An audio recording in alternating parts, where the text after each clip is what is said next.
ጤና ይስጥልን የከበረ ሰላምታችን በመላው ዓለም ሆናችሁ ቃል ስፖርት ዩቲዩብ ቻናላችንን ለምትከታተሉ ውድ አድማጮቻችን ድረስ ብለናል። ከእናንተ ከሆነው ቃል ስፖርት ዩቲዩብ ቻናል ለዚህም ሰዓት መርጠን ያሰናዳላችሁን ስፖርታዊ ጥንቅሮች በቅደም ተከተል እንደ ሁልጊዜው እያጋርናችሁ ቆይታ የምናደርግ ይሆናል።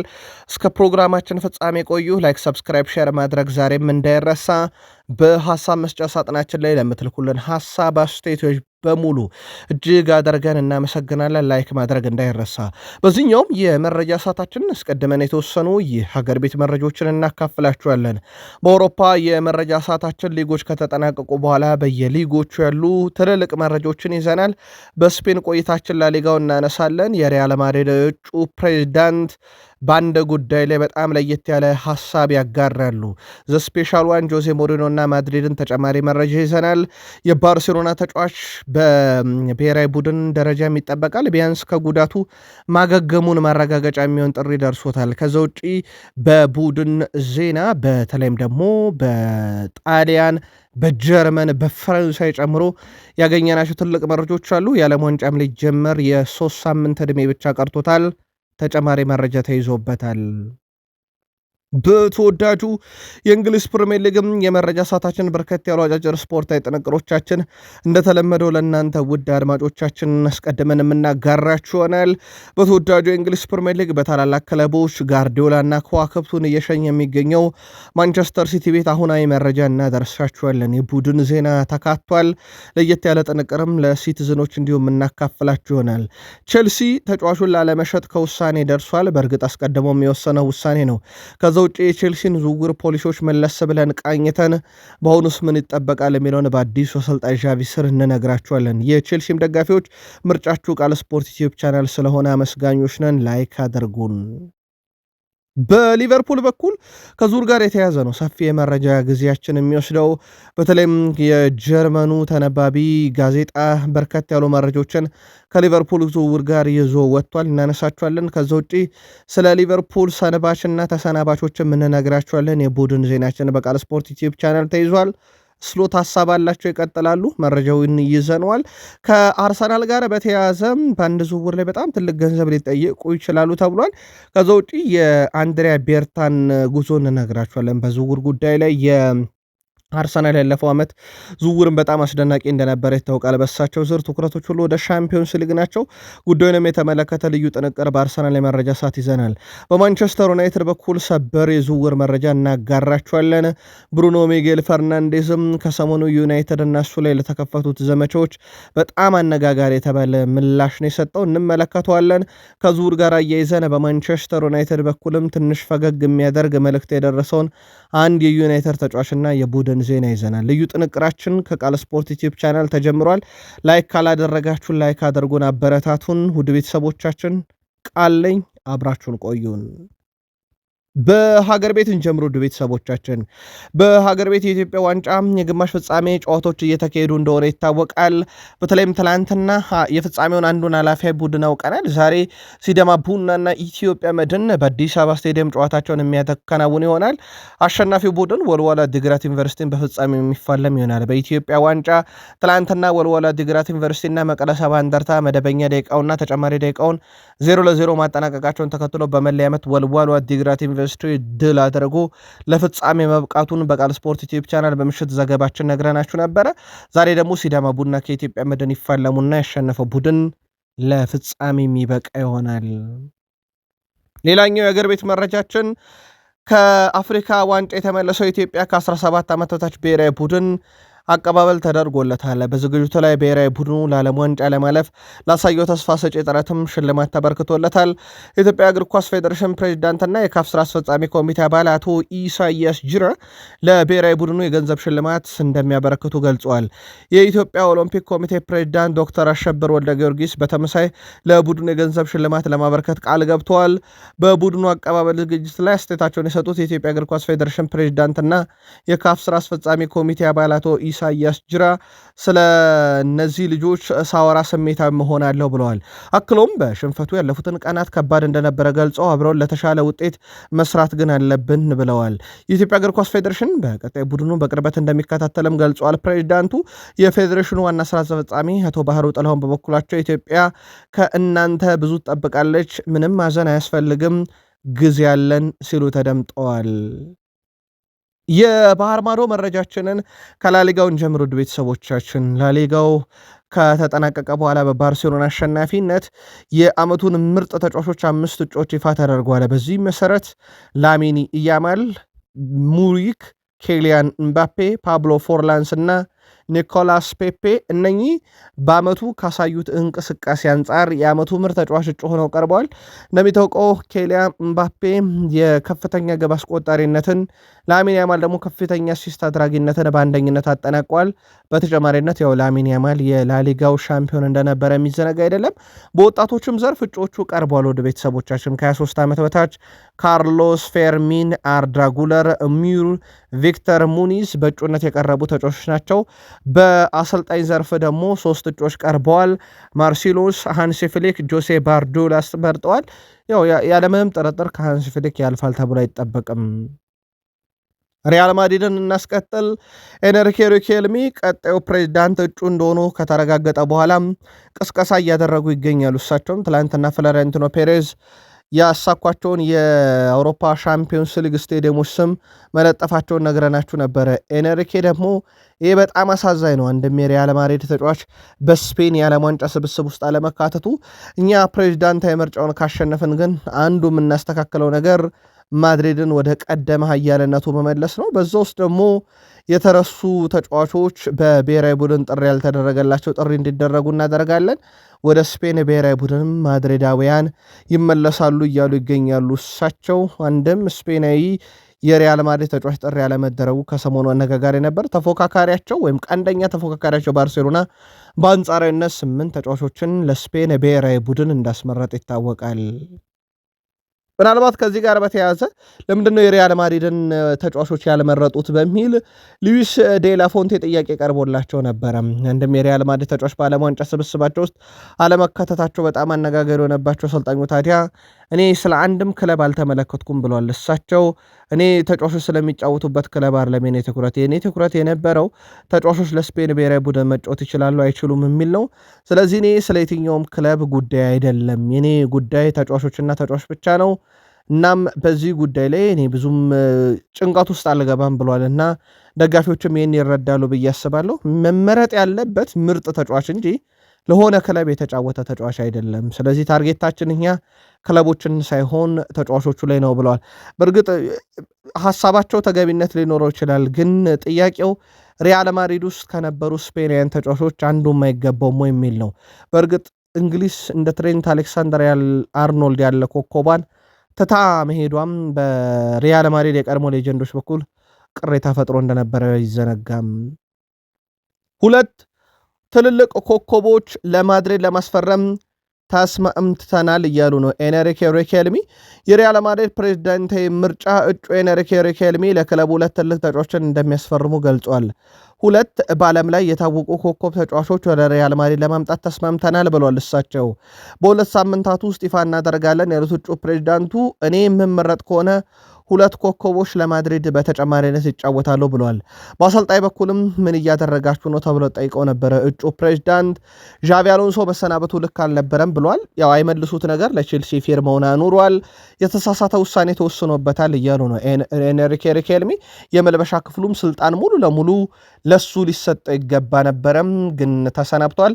ያ ፍጹም ስህተት ነበረ ሲሉ ተደምጧል። ጆዜ ሞሪኖ ምርጥ አሰልጣኝ ነው። ሪያል ማድሪድ ግን የአጭር ጊዜ ሳይሆን የረጅም ጊዜ እቅድ ነው የሚያስፈልገው። ሞሪኒዮ ለአጭር ጊዜ እቅድ የሚሆኑ አይነት ሰው ናቸው ሲሉ ተደምጠዋል። ለመሆኑ የሪኬልሚ ሐሳብ ጆዜ ሞሪኒዮን አለመሾም ነው። የፍሎሬንቲኖ ፔሬዝ ሐሳብ ደግሞ ጆዜ ሞሪኖን አሰልጣኝ አድርጎ መሾም ነው። ስለዚህ ፕሬዚዳንታዊ ምርጫ ቀጣዩን አሰልጣኝ ይወስነዋል፣ ምንም ጥያቄ የለውም። አሰልጣኝ ጆዜ ሞሪኖ ሪያል ማድሪድን ዳግም ለመረከብ በተለይም በፍሎሬንቲኖ ፔሬዝ ስር ከወደቀ ክለቡ ፕሬዚዳንትነቱን ካሸነፉ ይታወቃል በሳቸው ሹመቱ እንደሚያገኙ። ይሁን እንጂ ሪያል ማድሪድ እስካሁን አላጸደቀላቸውም እንዳልኳችሁ በስልጣኑ ምክንያት የፍሎሬንቲኖ ፔሬዝ እርግጥ አለመሆን አሰልጣኝ ጆዜ ሞሪኖ በቤኔፊካ ያላቸው በ7 ሚሊዮን ዩሮ ውል ማፍረሻ አንቀጽ ቀነ ገደብ ዛሬ ያበቃል። ጆዜ ሞሪኖ እስከ ዛሬ በ7 ሚሊዮን ዩሮ ውላቸውን ካላፈረሱ ክፍያው ከፍ ይላል። ሪያል ማድሪድ የሞሪኖ ውል ለማፍረስ እስከ ዛሬ ድረስ ካልጨረሰ ገንዘቡ 15 ሚሊዮን ዩሮ ከፍ እንደሚልበት ይታወቃልና ፕሬዚዳንታዊ ምርጫ ደግሞ ገና ነው። ስለዚህ ሪያል ማድሪድ በሉዊስ ኤንሪኬ ስር የሚቀጥል ከሆነ ፕሬዚዳንታዊ ምርጫውን ካሸነፉ ጭራሽ የማይፈጸም ውል ነው የጆዜ ሞሪኖ ከንግግራቸው። ፍሎሬንቲኖ ፔሬዝም ካሸነፉ ያው ምርጫው ቀን ስለሚቆይ 15 ሚሊዮን ውል ማፍረሻ ሊከፍሉ ነው። ስለዚህ የገንዘብ ክፍያው ከፍ ሊልባቸው ነው። የጆዜ ሞሪኖ ሹመት በእንዲህ አይነት መልኩ አጣብቂኝ ውስጥ ወድቋል። ኬሊያን ምባፔ በእግር ኳስ ታሪክ ከግል ክብሮች ምናልባት ባሎን ዶርን አላሳካም። የዓለም ዋንጫ የወርቅ ጫማ አሸናፊ ነው። የሻምፒዮንስ ሊግ የወርቅ ጫማ አሸናፊ ነው። የአውሮፓ ዋንጫ የወርቅ ጫማ አሸናፊ ነው። የላሊጋ የወርቅ ጫማ አሸናፊ ነው። የፍራንስ ሊጋ የወርቅ ጫማ አሸናፊ ነበረ። በዋንጫ ደረጃ ምናልባት ከሪያል ማድሪድ ጋር ትልቅ ዋንጫዎችን አላሳካም፣ ግን በግል ክብር በጣም ደንቅ ጊዜን ያሳልፈዋል።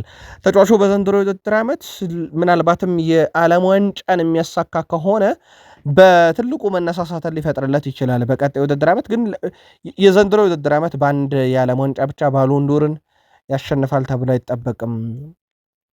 ላሚን ያማል ለዓለም ዋንጫ ዝግጁ ነው። ቤተሰቦቻችን ከ3 ሳምንት በታች በቀረው የ2026 የዓለም ዋንጫ ተጫዋቹ የስፔን ብሔራዊ ቡድንን እንደተቀላቀለ ይታወቃል። በተለይም የአውሮፓ ዋንጫን ከስፔን ብሔራዊ ቡድን ጋር ከ2 ዓመት በፊት ያሳካው ላሚን ያማል አሁን ልሙ የዓለም ዋንጫን ማሳካት መሆኑን አስቀድሞ ተናግሮ ነበረ። በማህበራዊ ትስስር ገጹ ላይም ትላንትና ባጋራው መልእክት ዋንጫ የማሸነፍ ረሃብ ላይ ነኝ ብሏል። እናም አሁን ጊዜው እየደረሰም ነው ሲል ተደምጧል። በዓለም ዋንጫ ይሳተፋል። ያው ጉዳት ላይ እንዳለ ይታወቃል፣ ግን ከብሔራዊ ቡድን ጥሪ ደርሶታል። ያ ማለት ለብሔራዊ ቡድኑ መጫወት የሚያስችል ጊዜ ላይ ከጉዳቱ እንደሚመለስ ማረጋገጫ ነው ማለት ነው። የላሚን ያማል ጉዞ በዓለም ዋንጫ በትልቁ ይጠበቃል። የሜሲ አልጋ ወራሽ ነበረ በባርሴሎና። አልጋውን በትክክል ወርሷል አልወረሰም፣ ምናልባት ጊዜ የሚፈልግ ጉዳይ ነው ያንን ለመግለጽ። ከዛ ውጭ ግን አልጋው የተወረሰው ሊዮኔል አንድሬስ ሜሲ ነው ካለን በጉዳት ምክንያት ከዓለም ዋንጫ ውጭ ይሆናል አይሆንም ስጋት ነበረ። ባጣራነው መሰረት የሜሲ ጉዳት በጣም ቀላል መሆኑንና በዓለም ዋንጫ እንደሚኖር ተረጋግጧል። ፋይናሊዝም ያላገናኛቸውም ነበረ ላሚን ያማልና ሜሲን። ምናልባት የዓለም ዋንጫስ የሚለው በቀጣይ ይጠበቃል። በጣሊያን ክለቡ አሰልጣኙን አሰናብቷል። የጣሊያን ሴሪው ክለብ ኤስ ሚላን ማሲሚሊያኖ አሌግሪን ትላንትና አሰናብቷቸዋል። በቃል ስፖርት ዩቲዩብ ቻናል ስንብታቸው ተቃርቧል ብለናችሁ ነበረ። የኤስ ሚላን ዋና ስራ አስፈጻሚ ጆርጂ ፉርላኒ የሳቸው እንግዲህ የማሲሚሊያኖ አሌግሪ ሹመት መጠናቀቁንና ከቡድኑ መሰናበታቸውን ይፋ አድርገዋል። እናም በእሳቸው በኩል በተወሰነው ውሳኔ ተሰናብተዋል። ቀጣዩ አሰልጣኝ የሆኑ ዘንድ አሁን ስማቸው አንዴ ኤራውላ በስፋት እየተነሳ ይገኛል። ኤስ ሚላን በሚቀጥለው የውድድር ዘመን ዋና አሰልጣኛቸው አድርገው አንዴ ኤራውላ ለመቅጠር እቅድ አላቸው። ኤራውላ በዚህ ክረምት እንደሚለቅ ካረጋገጠ በኋላ በፕሪሚየር ሊግና በአውሮፓ ትልቅ ክለቦች እየተፈለጉ ይገኛሉ። ክሪስታል ፓላስና ሊቨርፑልንም የአሁኑን የበርንማውዝ አሰልጣኝ የነበሩትን ወይም የረጅም ጊዜ በርንማውዝ አሰልጣኝ የነበሩትን አንዴ ኤራውላን በዝርዝራቸው ውስጥ ይዘዋል። ኒኮ ፓዝ የጣሊያን ሴሪ ዓመቱ ምርጥ ተጫዋች ተብሎ ተመርጧል። በጣም ድንቅ የውድድር ዓመት ነው ያሳለፈው። ወደ ማድሪድ ይመለሳል ተብሎ ይጠበቃል። በእርግጥ አሁን ማድሪድ ፕሬዚዳንታዊ ምርጫ ስላለበት ትንሽ ያልተረጋጋበት ሰዓት ነው ለመወሰን። 35 ጨዋታ 12 ጎል 6 አሲስት 69 ስኬታማ ድሪብሎችን ያደረገ በ11 ጨዋታ የጨዋታ ኮከብ ተብሎ የተመረጠና ወደ 7.56 በሁስኮርድ ከፍተኛው ሬቲንግን የወሰደው አማካኝ ስፍራው ተጫዋች የዓመቱ ምርጥ ተጫዋች ተብሎ ተመርጧል። በሁስኮርድ በኩል በነገራችን ላይ ከ7 ዓመት በፊት አራተኛ የጣሊያን ሴሪ ዲ ላይ የነበረ ቡድን ከሴሪኤ ክለቦች ሁሉ በሁለተኛ ዓመቱ ሻምፒዮንስ ሊግ ትኬት ሲቆርጥ የዚህ ተጫዋች ሚና ቀላል አልነበረም። ከ7 ዓመት በፊት ሴሪ ዲ የነበረው ቡድን ሴሪ ሲ፣ ሴሪ ቢ እያለ አሁን ሴሪ ኤ ደርሶ ዘንድሮ ደግሞ የሻምፒዮንስ ሊግ ትኬትን እንደቆረጠ ይታወቃል። እዛው ጣሊያን ቆይተን ላውታሮ ማርቲኔዝ እግር ኳስ በጣም የማይወደው ነገር እንደሆነ በህይወቱ ከእግር ኳስ ህይወት ጥሩ ነገር እንደሌለ ተናግሮ ጭራሽ ጫማ ስሰቅል ማንም ሰው አያስታውሰኝም፣ ከእግር ኳስ ዓለም አካባቢ ድራሽን የሚጠፋው እያለ ይገኛል። በአውሮፓም ከፍተኛ 5 ሊጎች ውስጥ በውድድር ዘመኑ ኳስን በትክክል የማቀበል ስኬት ያለው ቡድን ፓሪስ ሰን ዠርሜን ነው። 91% ኳስን በማቀበል ስኬታማ ነው። ባርሳና ሙኒክ በ90 ይከተላሉ። የፓሪስ ሰን ዠርሜን የአማካይ ክፍል ጥራት ምን ያህል ከፍ እንዳለ ማሳያ ነው። ኳስ የማቀበል ጥራታቸው ፍጹም የተለየ ነው። ከዛ ውጪ ሉዊስ ኤንሪኬ ቡድኑን ለሁለተኛ ተከታታይ ዓመት የሻምፒዮንስ ሊግ ፍጻሜ ተፋላሚ እንዳደረጉት ይታወቃል። የሻምፒዮንስ ሊግ ፍጻሜ ጨዋታ በአሰልጣኝነት እየመሩ እሳቸው 2 ጊዜ አድርገው ሁለቱንም ድል አድርገዋል። 3 የሻምፒዮንስ ሊግ ዋንጫን ማሳካት የቻሉ አሰልጣኞች እስካሁን 3 ብቻ ናቸው። ጋርዲዮላ፣ ዚዳን እና ቦብ ፔስሌ የተባሉ አሰልጣኞች። ምናልባት አራተኛው ሰው ኤንሪኬ ይሆናሉ የሚለው የፊታችን ቅዳሜ ከአርሰናል ጋር በሚያደርጉት ጨዋታ ይጠበቃል። በጀርመን ቡንደስሊጋ ቀጣይ ውድድር ዓመት አንድ ተሳታፊ ተጨማሪ ቡድንን ለመለየት በፓደር ቦርንና በወልፍስበርግ መካከል የጥሎ ማለፍ ጨዋታ ሲደረግ እንደነበረ ይታወቃል። የመጀመሪያ ዙር ጨዋታ 0-0 ነበር የተጠናቀቀው። ትላንትና ግን ፓደር ቦርን ወልፍስበርግን 2-1 ድል በማድረግ በቀጣይ ውድድር ዓመት የቡንደስሊጋ ተሳታፊ መሆኑን ሲያረጋግጥ ወልፍስበርግ ወደ ቡንደስሊጋ 2 መውረዱ ተረጋግጧል። በጨዋታው ውድ ቤተሰቦቻችን ገና በሶስተኛው ደቂቃ ላይ ፒያስኖቪች ግብ አስቆጥሮ ወልፍስበርግ ይመራ ነበረ። በኋላም ላይ ግን ማሄሊ 14ኛው ደቂቃ ላይ በጣም አደገኛ ጥፋት ሰርቶ በወልፍስበርግ በኩል በቀይ ካርድ ወጥቶ ቡድኑን ዋጋ አስከፍሎት ወደ ታችኛው ዲቪዥን እንዲወርድ አድርጎታል። በጣም ያልተገባ ጥፋት ነበር የሰራው በጨዋታው ላይ። በኋላም ላይ ታዲያ በጎዶሎ ተጫዋች የነበረውን ወልፍስበርግን ፓደርንቦርን 2-1 ሲያሸነፍ ባሊባጅ 38ኛው ኩርዳ 100ኛው ደቂቃ ነው ኳስና መረብን ያገናኙት። ወልፍስበርግ ማለት ባለፉት 20 ዓመታት የቡንደስሊጋ ባለ ክብር፣ ባለፉት 5 ዓመታት የሻምፒዮንስ ሊግ ተሳታፊ ቡድን እንደነበረ የሚዘነጋ አይደለም። የዓለም ዋንጫም ውድ ቤተሰቦቻችን ከ17 ቀናት በኋላ በይፋ ይጀምራል። ለዓለም ዋንጫ በርካቶች ጥሪ እየተደረገላቸው ነው። ሐመስ ሮድሪጌዝ አንድ ተጨማሪ የዓለም ዋንጫን ይጫወታል። በጣም አስደናቂው ተጫዋች በኮሎምቢያ 2014 ላይ ተመለከት ነው። በተለይ ሙራጋይ ላይ በጣም ውብ ግብ ካስቆጠረ በኋላ ራሱን ለዓለም አስተዋወቀ። ሌላኛውን የዓለም ዋንጫ ዘንድሮ ከኮሎምቢያ ጋር የሚያደርግ ይሆናል። ሌላው ሮናልዶ ሜሲን ጨምሮ የመጨረሻ የዓለም ዋንጫቸውን ያደርጋሉ። በሮናልዶ በኩል ምናልባት የዓለም ዋንጫ ለመጨረሻ ጊዜ ይሞክራል። ጊሌዝ ቫርዴስ የፈረንሳይ ጋዜጠኛ ነው። ምናልባት ፖርቱጋል የዓለም ዋንጫን ካሳካች ሮናልዶ ዳግም ወደ ባሎንዶር ክብር ሊመለስ ይገባል እያሉ ይገኛሉ። የሳውዲ ፕሮሊግን አጣቅሰው የዓለም ዋንጫ ሊጀምር 17 ቀናት ወይም 2 ሳምንት ገደማ እንደማለት ያክል ነው። ውድ ቤተሰቦቻችን የዓለም ዋንጫ ላይ ግን የማን ደጋፊ ናችሁ? ጻፉልን። ቃል ስፖርት ዩቲዩብ ቻናል ለዚህ ሰዓት መርጠን ያሰናዳላችሁን ስፖርታዊ ጥንቅር እያጋራናችሁ እንገኛለን። ከተወዳጁ የእንግሊዝ ፕሪሚየር ሊግ ብቻ ወዳገኘናቸው የዕለቱ ጥንቅሮቻችን እንሻገር። ከፕሪሚየር ሊግ መረጃችን ጋር ቆይታ ስታደርጉን ላይክ፣ ሰብስክራይብ እና ሼር ማድረግ እንዳይረሳ። መረጃዎች እንደለቀቅን ወዲያው እንዲደርሷችሁ ደግሞ የደውል ምልክቷን ተጫኑ። ቃል ስፖርት ዩቲዩብ ቻናል መረጃዎቹን ማጋራችሁ ቃል ነኝ። በድጋሜ መልካም ቆይታ ተመኘን። ኑኖ ስፕሪንቶ ሳንቶስ ከዌስትሃም ዩናይትድ ጋር ወርደዋል፣ ግን እዛው እንደማይቀጥሉ ነው መረጃዎች ወጡት። በርከት ያሉ የዜና ምንጮች ከወደ ለንደን አካባቢ ስንብታቸውን ይፋ አድርገዋል። በቀጣይ መረጃ ስለሳቸው ስንብት ተጨማሪ መረጃ ይኖረናል። የዌስትሃም ዩናይትድ ግን ብቸኛው ተሰናባች አይሆኑም። በርካታ ኮከቦቻቸውን ጀረድ ቦን፣ ማቴስ ፈርናንዴዝም ጭምር በክለቡ ይቀጥላሉ ተብሎ አይታሰብም። ሌላኛው የኖቲንግሃም ፎረስቱ ባለቤት ማርኪኒያስ በአውሮፓ የቅርጫት ኳስ የፍጻሜ ጨዋታ ላይ ግጭት ውስጥ ገብተው ከፍተኛ የሆነ ድብደባ ደርሶባቸዋል። ልብሳቸውን ብጭቅጭቅ ብሎ ተመልክተነው ነበርና የባለ ሀብቱ በዚህን ያክል ደረጃ ጸብ ውስጥ መግባት በጣም አነጋጋሪ ነው። ጉዳዩን እየተከታተል ነው። ከማን ጋር ተጣልተው ነው እንደዚህ በቦክስ አይናቸውን እስኪመቱ ልብሳቸው እስኪቀደድ ባለሀብቱ ምነካቸው የሚለውን እናጠረዋለን። በሌላኛው የአጫጭር ስፖርታዊ ጥንቅራችን ኢስማኤል ሳር የክሪስታል ፓላስ የዓመቱ ምርጥ ተጫዋች ተብሎ ተመርጧል። በተለይም ቡድኑ በአውሮፓ መድረክ በሄደበት ርቀት ላይ በጣም ወሳኝ ነበረ። እንደ ጁኒየር ክሩፕ ያለ ተጫዋች ደግሞ በፕሪሚየር ሊጉ በሞከራቸው ሙከራዎች አንጻር 75 በመቶን ወደ ግብ ቀይሯል። ጁኒየር ክሩፒ በጣም አስደናቂ ጊዜን ያሳልፏል። የ19 ዓመቱ ተጫዋች 9 ጎሎችን አስቆጥሯል ከ12 ትልልቅ የግብ ዕድሎች። ሌላኛው አጫጭር ስፖርታዊ መረጃችን ለንደን ይወስደንና ፉልሃም ቤት እንሂድ። ውድ ቤተሰቦቻችን ለፉልሃም በአንድ የፕሪሚየር ሊግ ሲዝን ከፍተኛ ጎል ሲደመር አሲስት በማበርከት ሃሪ ዊልሰን በ17 አሲስቶች አራተኛው ተጫዋች ሆኗል። በ17 የግብ አስተዋጽኦ አራተኛው ተጫዋች ሆኗል። ከዚህ በፊት እነ ክሊንት ዴምሲ፣ ሊዊስ ሳሃ እንደዚሁም ዴሜትሪ ቤርባቶቭ ይጠቀሳሉ። ሉዊስ ቦሞርቴም በዚህ ውስጥ ይጠቀሳል። አሁን ሃሪ ዊልሰን መጥቷል። ሃሪ ዊልሰን ዘንድሮ በጣም አስደናቂ ተጫዋች ነበረ። በፉላም ቤት በክለቡ ይቀጥላል አይቀጥልም የሚለው አሁንም እርግጥ አይደለም። ሌላው በተወዳጁ የእንግሊዝ ፕሪሚየር ሊግ ውድ ቤተሰቦቻችን 2025/26 የውድድር ዓመት ሁሉም ጨዋታዎች ከተጠናቀቁ በኋላ ምርጡ ግብ ዓመቱ ወደ 10 የሚጠጉ ግቦች ውጭ ሆነዋል። ሴቦዝ ላይ፣ አርሰናል ላይ፣ ዙቤሜንዲ ኖቲንጋም ፎረስት ላይ፣ ሜኒያሎ ቡዋንዲያ ቶትናም ላይ፣ ታይለር አዳምስ ሳውዛምፕተን ላይ፣ ሃሪ ዊልሰን ክሪስታል ፓላስ ላይ፣ ሃሪሰን ሬድ ሊቨርፑል ላይ፣ ዶሚኒክ ሶላንኬ ማንቸስተር ሲቲ ላይ፣ እንደዚሁም ዊሊያም ኦስላ ማንቸስተር ዩናይትድ ላይ፣ ካሩ ሚቱማ ቶትናም ሆትስፐርስ እና እንደዚሁም ቫለንቲን ካስቴላኖስ በፕሪሚየር ሊግ ያስቆጠሯቸው ግቦች በእጩነት የቀረቡ ናቸው። ምናልባት እናንተ በዓመት ውስጥ ያያችሁት ምርጥ ግብ የትኛው ነው? መርጣችሁ ላኩልን። ሌላው የእንግሊዝ ፕሪሚየር ሊግ የዓመቱ ምርጥ ኳስ የማዳንም ቅጽበቶች ወደ 10 ግብ የማዳን ቅጽበቶች ይፋ ተደርገዋል።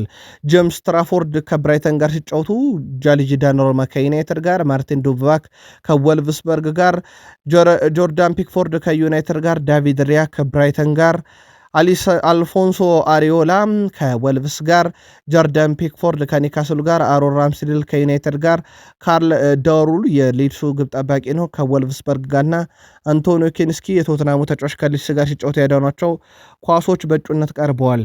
እናንተም የዓመቱን ምርጥ ግብ የማዳን ቅጽበት ልትነግሩን ትችላላችሁ።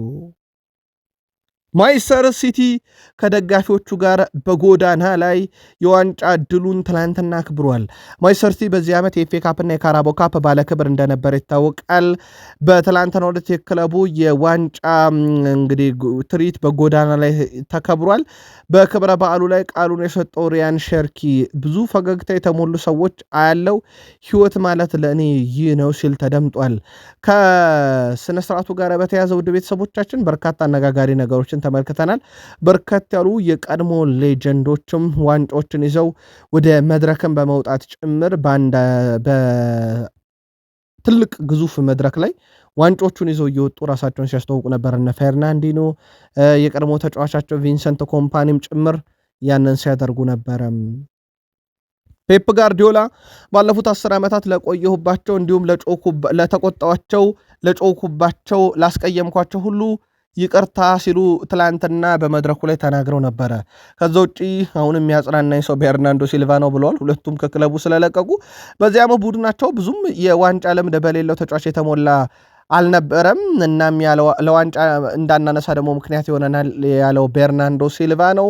አሁን ቡድኑ በተወሰነም ቢሆን የአሸናፊ ስነ ልቦናና የዋንጫ ልምድ አግኝቷል። ስለዚህ የሚቀጥለው ዓመት በጣም አደገኛውን ሲቲ ጠብቁ ብሏል። ያውም እሱ የሌለበትን ነው። በእርግጥ እቺን ሀሳብ ሃላንድም ይጋራታል። ሃላንድ ቀጣይ ዓመት ዋንጫ ይመጣል ብሏል። ባለፉት 2 ዓመታት ከዋንጫ ርቀናል፣ አሁን ዋንጫ ርቦናል። ስለዚህ በቀጣይ ውድድር ዓመት ዋንጫ ጠብቁ እያለ ነው። ግን ሲቲ ከማን ጋር ሆኖ ነው ይሄን ዋንጫ የሚያመጣው ወይም የሚጠብቁት ካልን ከማሬስካ ጋር ነው። አንድ ሁለተኛ በርካታ ከዋክብቶቹን በሚያጣበት ዓመት ነው የዘንድሮና በእርግጥ ዋና ዋናዎቹ ኮከቦች ቢቀጥሉ ማለት ነው ጠብቁን እያለ ነው ሃላንድ ለቀጣይ ዓመት። ውድ ቤተሰቦቻችን ሲቲና ኮከቦቹ እንደሚለያዩ የተረጋገጡት ቤርናንዶ ሲልቫና ስቶንስ ነው ከተጫዋች። ከዛ ውጪ ያው ከጋርዲዮላ ጋር አስቀድሞ እንደሚለያይ ይታወቃል። ግን አንድ ነገር እየተመለከተን ነበረ። በአስቶን ቪላ የመጨረሻ ጨዋታ ላይ ቤርናንዶ ሲልቫም እያለቀሰ ነበር፣ እውነት ነው፣ ክለቡን እየለቀቀ ነው። ስቶንስ እያለቀሰ ነበር፣ እውነት ነው፣ ክለቡን እየለቀቀ ነው። ሮድሪ ሲያለቅስ የነበረው ለምንድን ነው? ሁለቱ በስንብታቸው ምክንያት እያለቀሱ ከሆነ የሮድሪስ ማልቀስ ከምን ጋር የተገናኘ ነው የሚለው በጥልቁ አጀንዳ ሆኗል። በነገራችን ላይ እንግሊዝ ውስጥና የእሱ ልብ ወደ ሪያል ማድሪድ የሚለውን ነገር እንደውም ቢቢሲ ስፖርት ሲቲዎች ህይወትን ያለ ሮድሪ አሁን መልመጃው ሰዓት ነው፣ በክረምት ይለቃል፣ ወደ ሪያል ማድሪድ የሚያቀናል የሚሉ ዘገባዎችን እየሰሩ እንደነበረ ይታወቃል። በእርግጥ ማድሪድ ቤት ወቅታዊ ሁኔታዎች ፕሬዚዳንታዊ ምርጫ ላይ እንዳሉ ይታወቃልና ከዛ በኋላ ሞር የሚወሰን ይሆናል። የሮድሪ እንደዛ ስሜታዊ መሆን ግን ምክንያቱ ከስንብት ጋር እያያያዙት ነው። ጋርዲዮላ 10 ዓመታት ሲቆዩ ለሳቸው በየሜዳ ክፍሉ በርካታ ጨዋታን በማድረግ ግብ ጠባቂው ኤደርሰን ሞራይስ ነው በርካታ ጨዋታ ያደረገላቸው። በቀኝ ተመላላሽ ወከር፣ በግራ ተመላላሽ ላፖርታ፣ መሃል ተከላካይ ዲያዝ እና ስቶንስ በርካታ ጨዋታ አድርገዋል። በሳቸው ስር አማካይ ክፍል ላይ ኬቨን ደብሮይና፣ ኤካይ ጉንዷን እና ቤርናንዶ ሲልቫ ተጫውተዋል። ፊት መስመር ላይ ፊል ፎደን፣ ጋብሪኤል ጀሱስ እና ስተርሊንግ ሆኗል። ስለዚህ እነኚህ በሳቸው ስር በየሜዳ ክፍሉ በርካታ ጨዋታን ያደረጉ ተጫዋቾች ናቸው። አሁን ውድ ቤተሰቦቻችን ጋብሪኤል ጀሱስ እና ስተርሊንግ ክለቡን ለቀዋል። ኬቨን ደብሩይነ፣ ጉንዶዋን አስቀድመው ቤርናንዶ ሲልቫ ዘንድሮ ለቋል። ላፖርታ፣ ዲያዝ፣ ስቶንስ፣ ዎከር እዚህ ቡድን ውስጥ የደርሰንና ኦልሞስት ቡድኑ ፈርሷል ማለት ይቻላል። ውድ ቤተሰቦቻችን የእሳቸው በጣም ምርጡ ተሰላፊዎቻቸው የነበሩት ኦልሞስት ክለቡን እየለቀቁ ነውና አዲስ ቡድን በሲቲ በኩል በደንብ እንደምናይ ይሄኛው እንደ አንድ ማሳያ ሊወሰድ ይችላል። ቼልሲ በክለብ ውስጥ የሚገኙ ኮከቦቹን ቢያንስ በዚህ ዓመት ላለመሸጥ ጥረት እያደረገ ይገኛል። በተለይም ትልቅ ገንዘብ እንኳን ቢቀርብላቸውም በዚህ ዓመት ላለመልቀቅ ከወሰኗቸው ውስጥ በተለይም እንደ ዦዋ ፔድሮ ያለ ተጫዋች ዋነኛው ነው ተብሏል። ኢንዞ ፈርናንዴዝ ጋር እንግዲህ ሰጣ ገባ ውስጥ እንደገባ ይታወቃል። ተጫዋቹ ከክለቡ ጋር በእርግጥ ክለቡን እንዲለቅ አይፈለግም፣ ግን በርካቶች እርግጠኛ አይደሉም ከዚህ ጋር በተያዘ ውድ ቤተሰቦቻችን። በተለይም ደግሞ የኢንዞ ፈርናንዴዝ ልቡ መሸፈትን በራሱ አንደበት ወጥቶ ሚዲያ ላይ የተናገረ ሰው ነውና የእሱ ቆይታ እርግጥ አይደለም። ከዛ ውጭ ግን በአጠቃላይ የቼልሲ እቅድ ኮከቦችን ያለመልቀቅ ነው። ለገንዘብ ብሎ በተለይም ኮከቦችን መልቀቅ በቼልሲ በኩል እቅድ አይደለም። መረጃው ቤን ጃኮብስ ነው። ከ50 ሚሊዮን ፓውንድ በላይ ወጥቶበት ከሳውዛምፕተን ለቼልሲ የፈረመው ሮሜዮ ላቪያ ስለ ብቃቱ ማንም ሰው ጥያቄ አንስቶበት አያውቅም። እዛም እያለ ድንቅ ነበር። ቼልሲ መጥቶ ጨዋታ ሲያደርግ በጣም አስደናቂ ነው። በጣም አስገራሚ ነገር እስካሁን ድረስ 90 ደቂቃ ለቼልሲ አልተጫወተም። 3 ዓመት እዚህ ክለብ ውስጥ አለ፣ 90 ደቂቃ አልተጫወተም። ምክንያቱም ጉዳት ላይ ከርማል። ከጉዳት ሲመጣ ፊትነስ ጥያቄ አለ። ስለዚህ ወይ ቀይረው ያስገቡታል ወይ ቀይረው ያስወጡታል። ስለዚህ 90 ደቂቃ መጫወት አልቻለም። 3 ዓመት ቆይቷል በዚህ ቡድን ውስጥ። ምናልባት የተጫዋቹ ብቃት ለጥያቄ ይነሳም። ቼልሲ ሲያስፈርመው ግን የጉዳት ሪከርዱን ማየት ነበረበት የሚለው ትልቁ ጉዳይ ነው። ከዛ ውጭ ቼልሲ በባለፈው ክረምት 120 ሚሊዮን ፓውንድ ካወጣባቸው 3 ተጫዋቾች ውስጥ 2 የግብ አስተዋጽኦ ነው ያገኘው። እስካሁን ጄምስ ባዮን ጌተንስ አንድም የሊግ ግብ አላስቆጠረም። ጋርናቾና ሊያም ዴላፕ አንዳንድ ግብ አስቆጥሯል። የቼልሲ ዝውውር ሞር የተጠና መሆን እንዳለበት ያለፈው ክረምት የዝውውር መስኮት በደንብ ማሳያ ተደርጎ ሊወሰድ ይችላል። በዚህ ዓመት ያው ዣቪ አሎንሶ አብዛኛውን ስልጣን እንደተረከቡ ይታወቃል የክለቡንና ዝውውር ላይ ምናልባትም እሳቸው በባየር ሌቨርኩሰን በሪያል ማድሪድ ካላቸው ልምድ አንጻር በጣም ጥራት ያለው ዝውውር ይፈጽማሉ ተብሎ ይጠበቃል። ሊቨርፑል ከኬኔት ኤች ሆር ጋር በግል ጉዳዮች እና በጥቅማጥቅም ጉዳይ ላይ ውይይቶችን ያደርጋል። ለተጫዋቹ ግልጽ የሆነ እቅድም እንዳቀረበለት ይታወቃል። ሊቨርፑል እሱን አስፈርሞ ከዛም ቃል ከገቡለት ነገር አንደኛው በውሰት የሚሰጡት ለሻምፒዮንስ ሊግ ተሳታፊ ክለብ መሆኑን ተናግረዋል። በውይይቱ ላይ አንደኛው የቀረበው ነው። ሊቨርፑል ተጫዋቹን የውሰት ውል ለመስጠት እንግዲህ ከሚችሉ ክለቦች ጋርም እያወራ ነው። በተለይም ዶርትመንድ በዋነኝነት ስሙ የተነሳው ቡድን ነው። ሊቨርፑል ይህን ዝውውር ለመፈጸም ተጫዋቹን እንደ አንድ ማማለያ ካቀረበው ነገር ለሊቨርፑል ተመልሶ እስኪጫወት ድረስ በትልቅ ቡድኖች በውሰት እንዲጫወት እንፈቅዳለን የሚል ነው መረጃው። ስካይ ስፖርት ጀርመን በተለይም ፍሎሪያን ፊልተርበርግ የጻፈውን ዘገባም ተመልክተው ያሰፈሩት ነው። ሳሙኤል ማርቲኔዝ ወደ ሊቨርፑል እንደሚመጣ ይታወቃል። የሚደረገው ዝውውር ባለፈው ሳምንት ነበረ በስምነት የተጠናቀቀው። ትልቁ የቀራቸው ነገር የሕክምና ምርመራ የወረቀት ስራዎችን ጨምሮ በቀጣይ ቀናት ይጠበቃሉ። አጠቃላይ ሊቨርፑል እቅድ እስከ ቀጣይ ዓመት ክረምት በአትሌቲኮ ናሲዮናል ላይ ቆይታ እንዲያደርግ ነው። ስለዚህ ተጫዋቹ በዛው በውሰት የሚቀጥል ይሆናል። የመጀመሪያ ሲዝኑ በሊቨርፑል ከ21 ዓመት በታችና ከ18 ዓመት በታች ቡድንም ይሆናል ተብሎ ይጠበቃል። በመጀመሪያ ቡድን የቀድሞ ውድድር ዘመን ዘመን ላይ ግን እንዲቀላቀል ሊፈቅዱለት ይችላሉ ተብሎ እየተጠበቀ ይገኛል። ሌላው በሊቨርፑል ዝርዝር ውስጥ ያለው የአንድ ሜንዲን በተመለከተ አሁንም ሊቨርፑል የመጀመሪያ ተቀዳሚ ምርጫቸው አድርገው ቀጥለውታል። በተለይም በዝውውር ሂሳቡ 100 ሚሊዮን ፓውንድ በላይ በአረቤ ሌብዥንግ ይፈለገበታል የተባለው የአንድ ሜንዲን በሊቨርፑል በኩል የሚለቋቸውን ተጫዋች የዝውውር አካል የማድረግ እቅድ አለ። እንደነ ሃርቬ ኤሊዮት ያለ ተጫዋችን ጨምሮ ከክለቡ ሊለቁ የሚችሉ በአረቤ ሌብዥንግ የሚፈለጉ ተጫዋቾች የዝውውሩ አካል እንዲሆኑ በሊቨርፑል በኩል እቅድ አለ። አሊሰን ቤከር በሚቀጥለው የውድድር ዘመን በሊቨርፑል ይቆያል ወይንስ ወደ ጣሊያን ያቀናል የሚለው ሲጠበቅ፣ በሊቨርፑል በኩል ግን አሁናዊ እቅድ ዋነኛ እቅዳቸው በተለይም ተጫዋቹን በሊቨርፑል ማቆየት ነው። ሊቨርፑል ከአሊሰን ጋር መቀጠል ይፈልጋል። ዩቬንቱስ የአሊሰን የረጅም ጊዜ ፈላጊ ቢሆንም ሊቨርፑል ግን አሁን ላይ እሱን 1 ዓመት ማቆየት ቡድኑን ለማረጋጋት እንደ ወሳኝ ሚና ወስደውታልና የአሊሰን ዝውውር በተጠበቀው ልክ ላይፈጸም የሚችልበት እድሎች አሉ። ከዛ ውጭ እንደ ራይስ ዊሊያምስ ያለ የክለቡ ታዳጊ ተጫዋች ኮንትራቱ በሰኔ ወር ሲጠናቀቅ ኮንትራቱን እንደማይፈርም ተረጋግጧል። የሊቨርፑል ወደፊት ተስፋ ነበረ፣ ግን ክለቡን ይለቃል ተብሏል። በምን አይነት አንቀጽ ክለቡን ይለቃል የሚለው በቀጣይ ሲጠበቅ፣ በሊቨርፑል በኩል የክረምት የዝውውር መስኮቶች በትልቁ ይጠበቃሉ። ወደ ቡድኑ የሚመጡም ከቡድኑ የሚለቁም፣ በቡድኑ የሚሰነብቱም ከቡድኑ የሚሰናበቱም በትልቁ ይጠበቃሉ። በተለይም ተሰናባቹ ሳላ እርግጥ ነው፣ ግን የኮናቴ ጉዳይ እስካሁን አልለየለትም። ውድ ቤተሰቦቻችን ከ19 ወራት በላይ በክለቡ እንግዲህ የድርድር ጊዜ ነበረው። ውድ ቤተሰቦቻችን ግን እስካሁን አልተስማሙም። ዩቬንቱስ አንዲ ሮበርትሰንን ለማዞር እቅዳቸው ውስጥ አስገብተውታል። ቶትናምን ለመቀላቀል በጥር ጀምሮ ድርድር ላይ እንደነበረ ይታወቃል። ተጫዋቹ የቶትናም መትረፍ ይጠበቅ ነበረ፣ ምናልባትም ይህንን ውሳኔ ለመወሰን። አሁን ቶትናም በፕሪሚየር ሊጉ ተርፏል፣ ግን ከዩቬንቱስ ከበድ ያለ ፉክክር ይጠብቀዋል።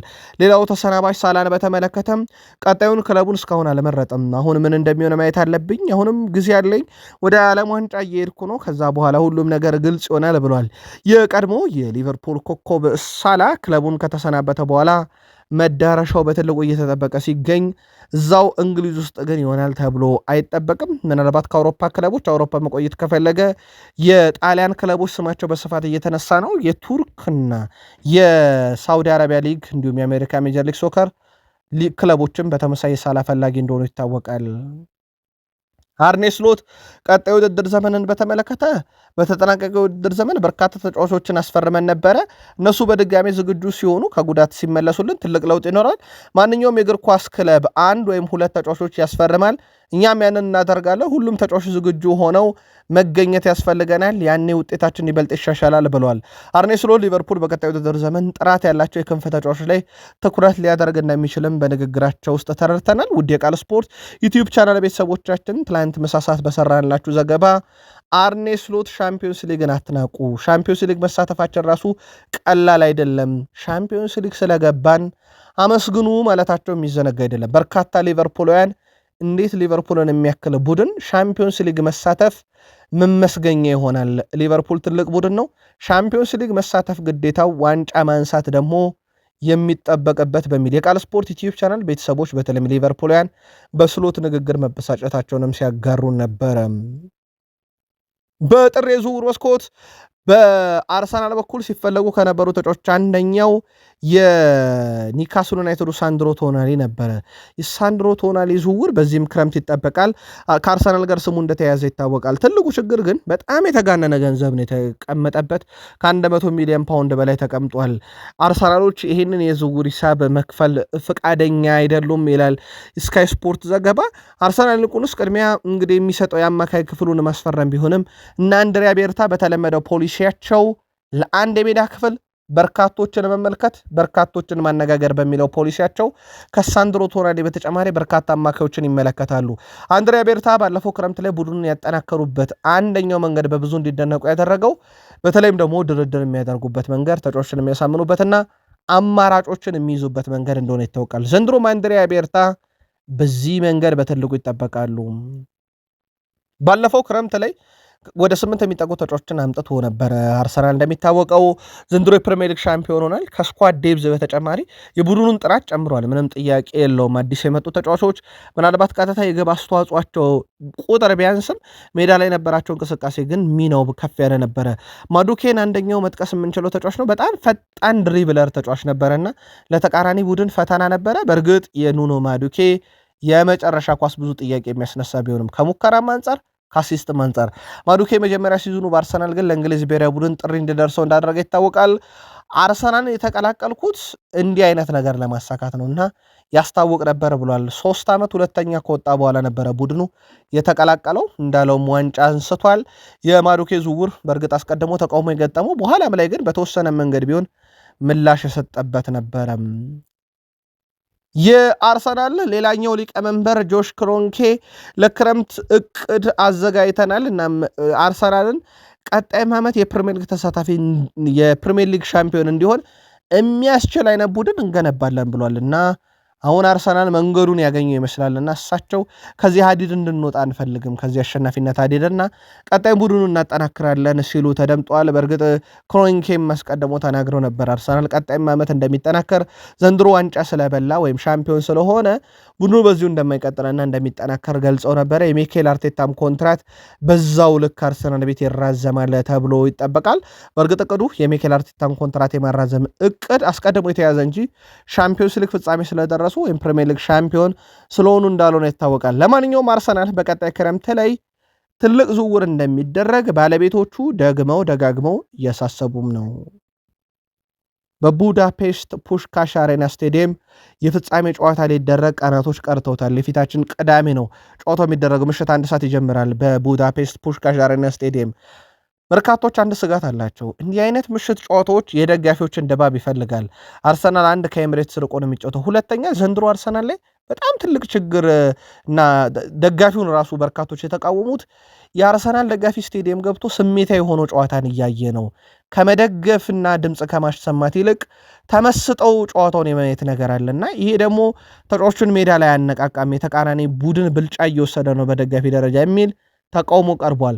አሁን ታዲያ ይህንን ጉዳይ በተመለከተም የፓሪሰን ዠርሜን ደጋፊዎች አርሰናል ጋር ባሳለፍነው ዓመት ተጫውተው 2-0 በተሸነፉበት ጨዋታ ላይ የአርሰናል ደጋፊ ድምፁ የሚሰማው ግብ በተቆጠረብን ቁጥር ነው ብለው ደጋፊ ብዙም ጫና እንዳልፈጠረባቸው ተናግረው ነበረ። ስቴዲየም ውስጥ ጫና የሚፈራው የደጋፊ ነውና አሁን ከኤምሬትስ የራቀ በቡዳፔስት ነው ጨዋታው የሚደረገውና የአርሰናል ደጋፊ በእንደዚህ አይነት ምሽት ላይ ድጋፉ እንዴት ይሆናል የሚለው በቀጣይ ይጠበቃል። ሚኬል አርቴታ ግን ቅዳሜ ሻምፒዮን እንሆናለን በቡዳፔስት ጠብቁን ብለዋል። ምናልባት ኬፓ በሄደበት ሻምፒዮንስ ሊግ አለ። ቼልሲ ጋር 2021 ሻምፒዮንስ ሊግ አነሳ። ሪያል ማድሪድ ጋር 2023/24 አነሳ። ዘንድሮስ ከአርሰናል ጋር የሚለው በትልቁ ይጠበቃል።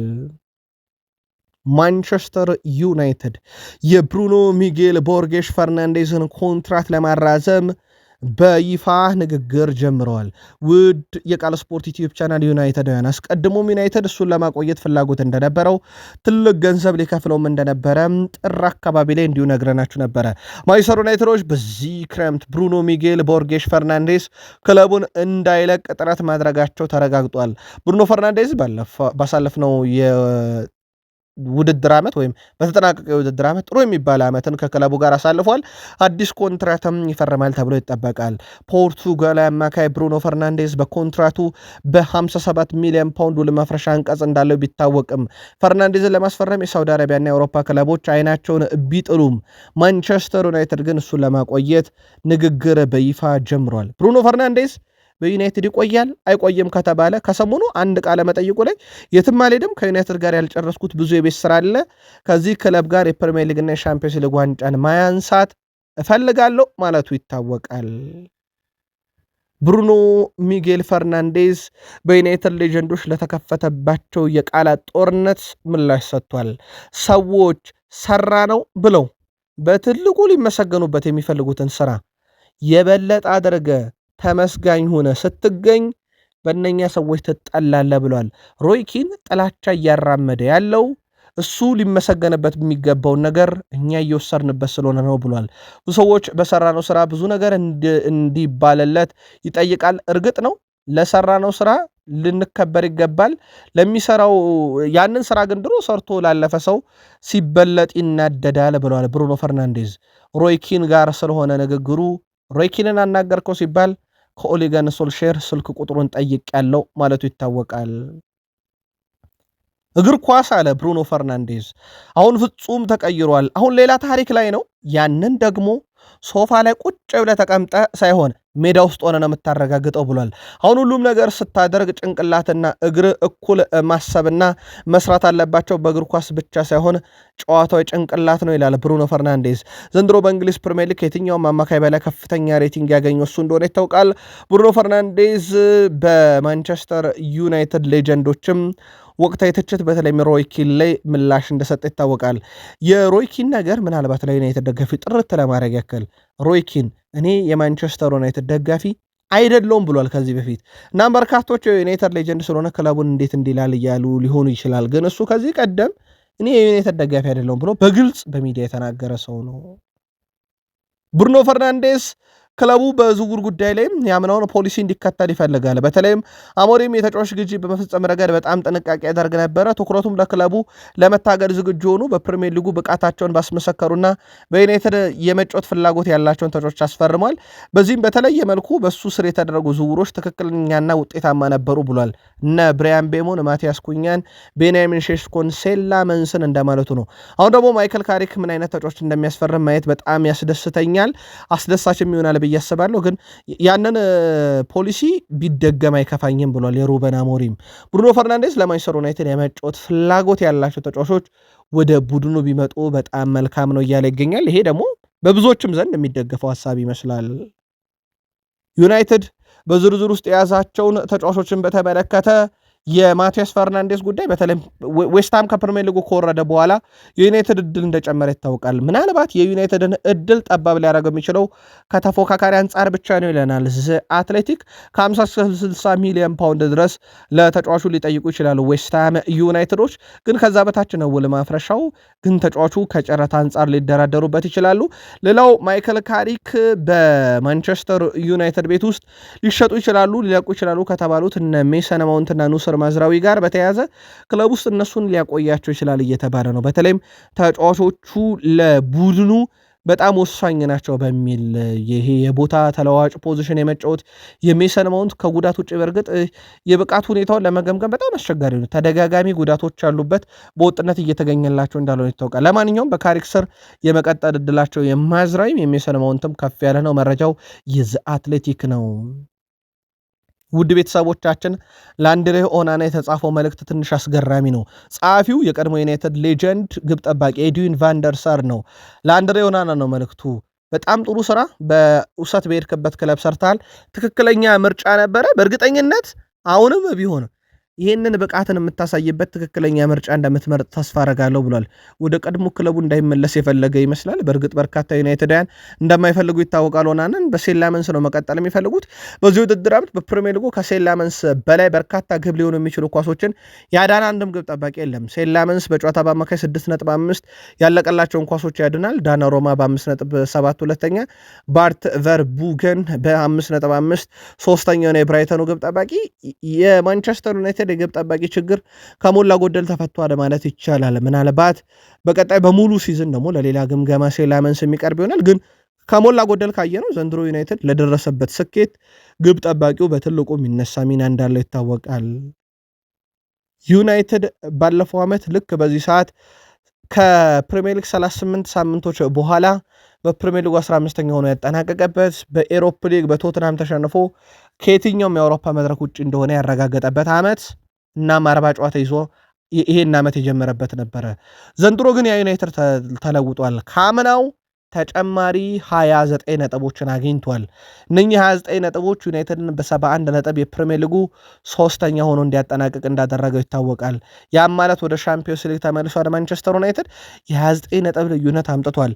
በማንቸስተር ዩናይትድ እንዳልኳችሁ ትላንት ምሽት በቃል ስፖርት ዩቲዩብ ቻናል ማለትም ሜይ 25 ሰኞ ምሽት በሰራ ነው ዘገባ ፕሪሚየር ሊጉ የጀመረው ጃንዋሪ 1 2026 ሆኖ ቢሆን ኖሮ ወይም ፕሪሚየር ሊጉ ሁለተኛው አጋማሽ 19 ጨዋታ ለሁለት ከፍለናቸው ሁለተኛው አጋማሽ ብቻ ቢሰላ ዩናይትድ በፕሪሚየር ሊግ የሰበሰበውን ያህል ነጥብ ሻምፒዮኑ አርሰናል እንዳልሰበሰበ ይታወቃል። ምናልባት ሲዝኑ በአጋማሹ በሁለተኛው አጋማሽ ደግሞ ሌላ ዋንጫ ቢኖረው ዩናይትድ በካሪክ ስር ይወስደው ነበረ። ለማንኛውም በርካቶች እቺን መረጃ ካነሳን በኋላ የቃል ስፖርት ዩቲዩብ ቻናል ዩናይትዳውያን የሩበን አሞሪም ስንብት ምን ያህል እንደዘገየ የተረዳንበት ብለውታል። ቃል ስፖርት ዩቲዩብ ቻናል ለእናንተ ውድ አድማጮቻችን ማክሰኞ ማለዳ ያሰናዳ ነው ጥንቅሬን ይመስላል። ላይክ ካላረጋችሁን ግን አበረታቱን። ለቀጣይ መረጃ ግብአት መነሳሻ ይሆነናል። ጥቂት ቆይተን ተጨማሪ መረጃ ይዘን እንምጣ። ሰናይ ቀን